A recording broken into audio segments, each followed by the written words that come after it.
முதலமைச்சர் மு.க.ஸ்டாலின் நாளை தொடங்கி வைக்கும் முதல்வர் மருந்தகங்களில் 75% வரை சலுகை விலையில் மருந்துகள் விற்கப்படும் என திமுக எம்எல்ஏ எழிலன் தெரிவித்துள்ளார்.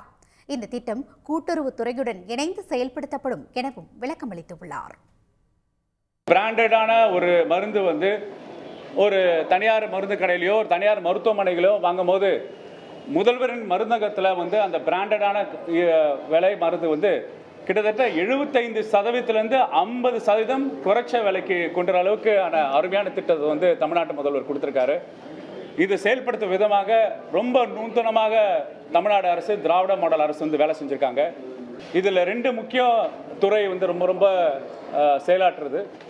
தமிழ்நாட்டு முதல்வரோட மேற்பார்வையில் கூட்டுறவுத்துறையும், பிறகு தமிழ்நாடு சுகாதாரத்துறையில் தமிழ்நாடு மெடிக்கல் சர்வீஸ், அதாவது தமிழ்நாடு மருந்துகள் சேவை கழகம் இணைந்து ஒரு ஹைபிரிட்டான திட்டம். இந்த திட்டம் உடனுக்குடன் செய்திகளை தெரிந்து கொள்ள சன் நியூஸ் பெல் ஐகானை கிளிக் பண்ணுங்க.